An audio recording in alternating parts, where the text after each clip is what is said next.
What's up, Scoops? So the punishment video is actually going to come out tomorrow. Just because I found the punishment and it's like too late to do it now. I need the sun and there's no sun up right now. So you will get the punishment video tomorrow when there is sun. So we're going to respond to some comments. Mad Melody 31. I made a comment in a video about like what would you do for fame. Links right there. Links also in the doobly-doo if you want to watch it. I said something about how the Shaytards had somebody show up at their house and how they moved and how I didn't even want to get that famous that kind of thing could happen to me.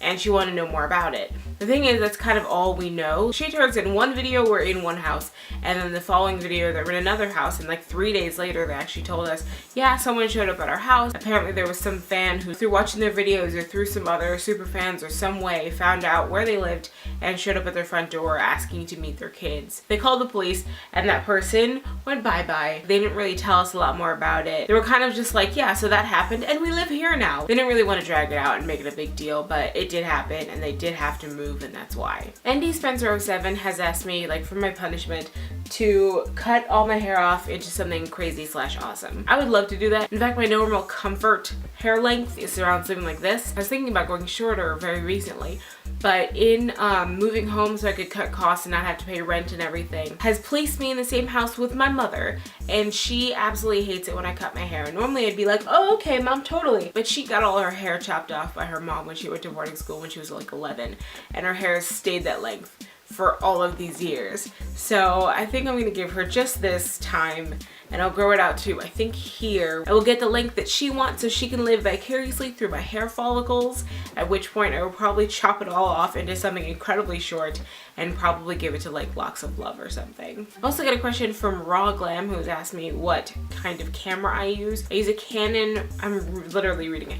I use a Canon Rebel T3i. When I went to the YouTube Creator Institute, like, they give you like these amazing cameras to work with, and then you're just gonna go home and it's like all I have is my foot cam. They gave us $1,000 to use it at a B&H store. And I asked some other people at the YouTube Creator Institute who were like really good with cameras, and I was like, what should I get? I'm a regular vlogger.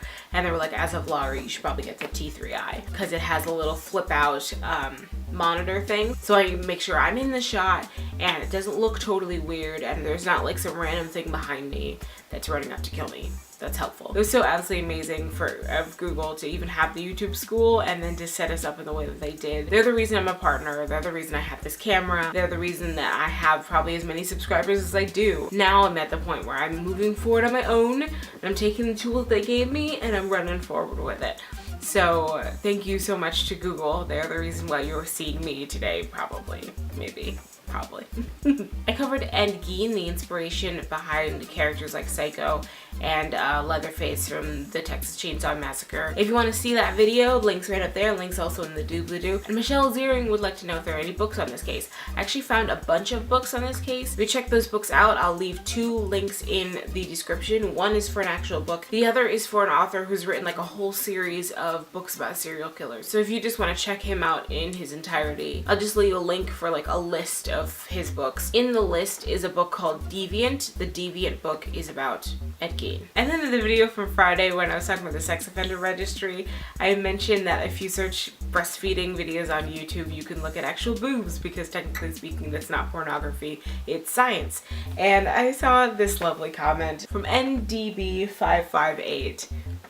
Just made me giggle. If you want to see what he's referencing, link.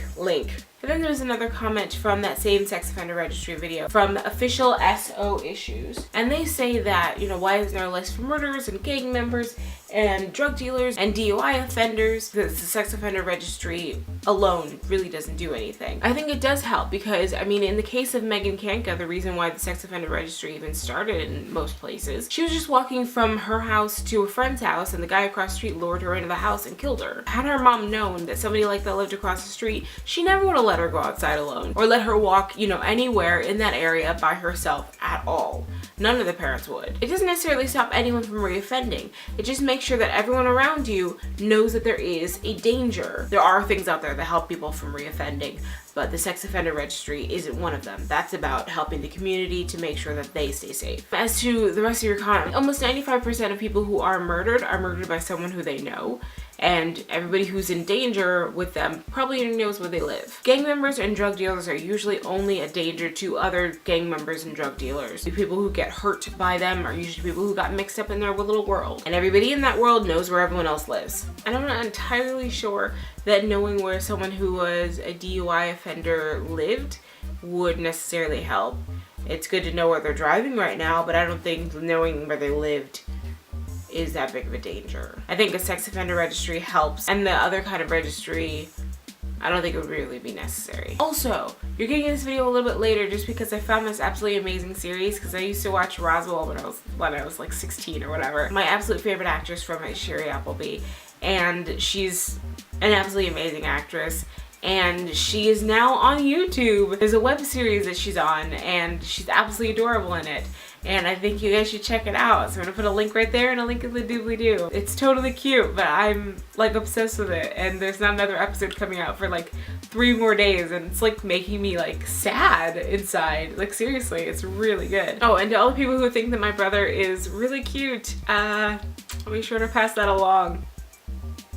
Totally awkward. Also, thank you so much for all your happy birthday wishes. You guys are so awesome. So punishment tomorrow morning. I absolutely love you guys. Please remember to like, favorite, and subscribe, and I will see you tomorrow morning. Well, probably tomorrow afternoon, just so I can like edit it. I love you guys. Bye.